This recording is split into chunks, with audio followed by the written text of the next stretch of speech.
আমাদের প্রভু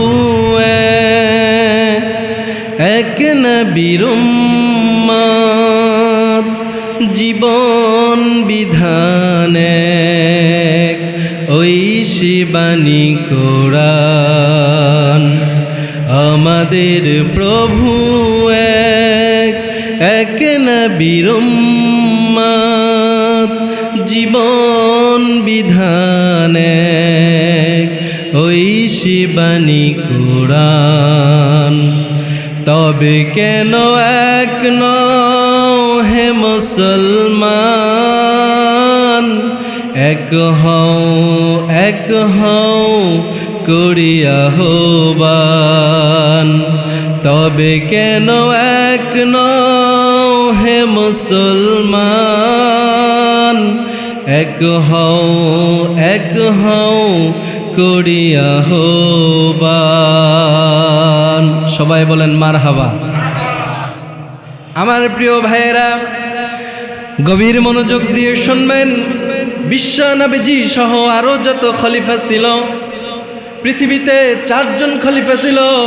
এই 4 জন খলিফায় কোরআন দিয়ে দেশ চালিয়েছে, হাদিস দিয়ে দেশ চালিয়েছে, যার কারণে ওই সময় কোনো ধরনের সমস্যা হয়নি।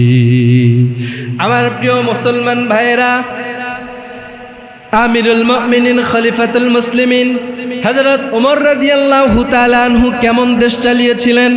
তিনি ছিলেন অর্ধ জাহানের খলিফা। আমার প্রিয় ভাইরা, এরপরও নিজের সন্তান একটা দোষ করেছে, অন্যায় করেছে, নিজের সন্তানকে পর্যন্ত ছাড় দেয় নাই। আমার প্রিয় মুসলমান ভাইরা, গভীর মনোযোগ দিয়ে শুনবেন। হযরত ওমর রাদিয়াল্লাহু তাআলা আনহুর বাড়িতে একজন মহিলা এসে ওমরকে ডাক দিয়ে বলতেছেন, ও ওমর, জলদি করে বাড়ি থেকে বের হয়ে এসো। হযরতে ওমর রাদিয়াল্লাহু তাআলা আনহু সঙ্গে সঙ্গে বাড়ি থেকে বের হয়ে চলে আসলেন। ওই মহিলা ডাক দিয়ে বলতেছেন, ওমর, আমি তোমার কাছে এসেছি ধর্ষণের মামলা নিয়ে, আমি তোমার কাছে এসেছি জেনার মামলা নিয়ে। ওই ওমর রাদিয়াল্লাহু তাআলা আনহু বলছেন, কেন আপনি এসেছেন? ওই মহিলা ডাক দিয়ে বলতেছেন, ওমর, তোমার সন্তান আমার মেয়েকে ধর্ষণ করেছে, সেই জন্য তোমার কাছে আমি মামলা নিয়ে এসেছি। আমি এই ধর্ষণের মামলার বিচার চাই। সঙ্গে সঙ্গে হযরতে ওমর রাদিয়াল্লাহু তাআলা আনহু আর দেরি করলেন না, বাড়ির মধ্যে চলে গেলেন। বাড়ির মধ্যে গিয়ে সন্তানকে ডাক দিয়ে বলতেছেন, ও আমার সন্তান, তোমার বিরুদ্ধে ধর্ষণের মামলা এসেছে, তোমার বিরুদ্ধে ধর্ষণের অভিযোগ এসেছে, তুমি কি ধর্ষণ করেছো নাকি?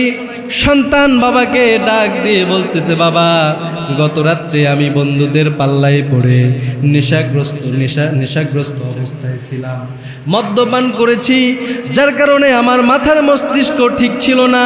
হয়তোবা আমি বন্ধুদের পাল্লায় পড়ে ওই মেয়েকে ধর্ষণ করেছি। সন্তান যখন এই কথা বলে ফেলল, সঙ্গে সঙ্গে হযরতে ওমর সন্তানের কলারটা ধরে বাড়ি থেকে শেষে বের করে নিয়ে এসেছে। বের করে নিয়ে আসার পর কাজীর কাছে গিয়েছে। কাজীকে ডাক দিয়ে বলতেছে, ও কাজী সাহেব, আমার সন্তানের বিচার করেন। আপনি বলেন তো, আল্লাহ রাব্বুল আলামিন জেনার জন্য কি শাস্তি দিয়েছেন, জেনার জন্য কি বিধান দিয়েছেন? আল্লাহ রাব্বুল আলামিন কোরআনুল কারীমের মধ্যে সূরাতুন নূরের 2 নম্বর আয়াতে কারীমের মধ্যে সুন্দর করে জানায় দিলেন, আয-যানিয়াতু ওয়াজ-যানি ফাজলিদু কুল্লা ওয়াহিদিম মিনহুমা মিয়াতা জালদা। আল্লাহু আকবার বলেন। আমার প্রিয় ভাইরা, কাজী সাহেব সূরাতুন নূরের 2 নম্বর আয়াত কারিমা তেলাওয়াত করে শোনালেন। অর্ধ পৃথিবীর খলিফা হযরতে ওমর যদি কোনো অবিবাহিত পুরুষ এবং মহিলা জেনা করে, তাহলে তার শাস্তি হলো তাকে 100 বেত্রাঘাত করতে হবে। আর যদি কোনো বিবাহিত পুরুষ এবং মহিলা জেনা করে, তাহলে অর্ধ কোমর পর্যন্ত তাকে পুঁতে রেখে পাথর নিক্ষেপ করে দুনিয়া থেকে বিদায় করে দিতে হবে। এই কথা যখন হযরতে ওমর রাদিয়াল্লাহু তাআলা আনহু শুনতে পেলেন, সঙ্গে সঙ্গে সন্তানকে সামনে রেখে একটা বেত হাতের মধ্যে নিয়ে তার সন্তানকে মারা শুরু করে দিলেন। আল্লাহু আকবার বলেন। আমার প্রিয় ভাইরা, যদি আজকে আমাদের সমাজের মধ্যে কোনো নেতার, কোনো চেয়ারম্যানের, কোনো মেম্বারের অথবা কোনো এমপির সন্তান যদি অপরাধ করে, তারা কি এই ধরনের সাজা পায়? জোরে বলেন, এই ধরনের শাস্তি পায়? এই ধরনের শাস্তি পায় না, বরঞ্চ ওই নেতার সন্তানেরা অপরাধ করার পর শার্টের বোতাম খুলে বুক ভরে রাস্তার মধ্যে চলাফেরা করে। কথা বলেন ঠিক কিনা? আমার প্রিয় ভাইরা, গভীর মনোযোগ দিয়ে শুনবেন। হযরতে ওমর রাদিয়াল্লাহু তাআলা আনহু সন্তানকে মারা শুরু করে দিয়েছেন বেত দিয়ে। এমন সময় 50টা আঘাত করবার পর 80টি আঘাত যখন করেছেন বেত দিয়ে, সন্তানের চামড়া থেকে প্রতিটি বেত্রাঘাতে রক্তগুলো ছিটকে পড়ে যায়। সন্তান বাবা বাবা বলে চিৎকার করে, মা মা বলে চিৎকার করে। বাবার কাছে সন্তান আর্তনাদ করে, বাবা আমাকে ছেড়ে দাও, আমি আর এই ভুল করব না, আমাকে মাফ করে দাও। বাবা হযরতে ওমর ডাক দিয়ে বলতেছে, সন্তান রে, আমার কাছে মাপ চাওয়ার জায়গা না, মাপ যদি চাইতে হয় একজনের কাছে চাইতে হবে।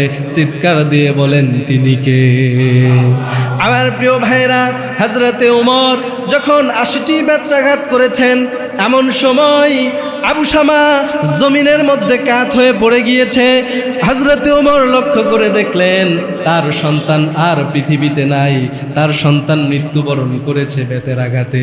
এমন সময় হযরতে ওমর রাদিয়াল্লাহু তাআলা আনহু সন্তানকে সুন্দরভাবে গোসল করায় কাফনের কাপড় পরিয়ে দিলেন, জানাজার নামাজ আদায় করলেন, সুন্দরভাবে দাফন করে দিলেন। দাফন করার পর আপনারা বলেন তো, আবু শামা থেকে বেত্রাঘাত করার কথা ছিল 100টি, কিন্তু হযরতে ওমরের সন্তান আবু শামা 80টি বেত্রাঘাত খাওয়ার পরে ইন্তেকাল করেছেন। তাহলে বাকি থাকলো কয়টা? 20টি বাকি থাকলো। এই 20টি বাকি থাকলো। হযরতে ওমর বলতেছে, এই 20টি বেত্রাঘাত তো আমার সন্তান খাওয়ার দরকার, কিন্তু সে তো খায় নাই, সুতরাং এই 20টি বেত্রাঘাত তাকে কবর দেওয়ার পরে হযরতে ওমর রাদিয়াল্লাহু তাআলা আনহু তার কবরের উপরে 20টি বেত্রাঘাত করলেন। জোরে বলেন সুবহানাল্লাহ। হযরতে ওমর বলতেছে, যাতে করে কিয়ামতের ময়দানে আল্লাহ রাব্বুল আলামিন আমাকে বিচারক হিসাবে আল্লাহ যেন আমাকে আদালতে দাঁড় করাতে না পারেন, সেই জন্য আমি 100টি বেত্রাঘাত শেষ করে দিলাম। আমার প্রিয় ভাইরা, আজকে যদি এইরকম বিচারক আমরা পেতাম, তাহলে বাংলাদেশে, শুধু বাংলাদেশে নয়, গোটা পৃথিবীতে কোনো যুবকের, এমনকি কোনো পুরুষের সাহস হতো না যে তারা জেনা করবে এবং অন্যায়ভাবে কোনো মেয়েকে ধর্ষণ করবে। কথা বলেন ঠিক কিনা? আমার প্রিয় ভাইরা, আজকে বাংলাদেশের মানুষ নয়, পৃথিবীতে সেই রকম শাসকের কথা মানত, সেই রকম শাসকের কথা তারা মেনে নিত যদি শাসক হতো হযরতে ওমরের মতো। কথা বলেন ঠিক কিনা? এমন যদি হতো আমার দেশের শাসক হতো ওমরেরই মতো, হতো আবু বকরের মতো। সবাই বলেন, এমন যদি হতো আমার দেশের শাসক হতো ওমরেরই মতো, হতো আবু বকরের মতো।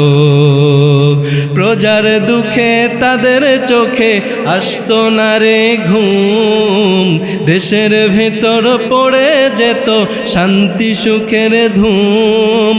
গরিবি দুঃখী ভুখা নাঙ্গা নাহি পাওয়া যেত, যদি আমার শাসক হতো ওমরেরই মতো, হতো আবু বকরের মতো। ঠিক কিনা? আল্লাহ তাআলা আমাদের এই বাংলাদেশে ওমরের মতো, আবু বকরের মতো, ওসমানের মতো, আলীর মতো শাসক নিযুক্ত করেন। সকলেই বলি আল্লাহুম্মা আমিন।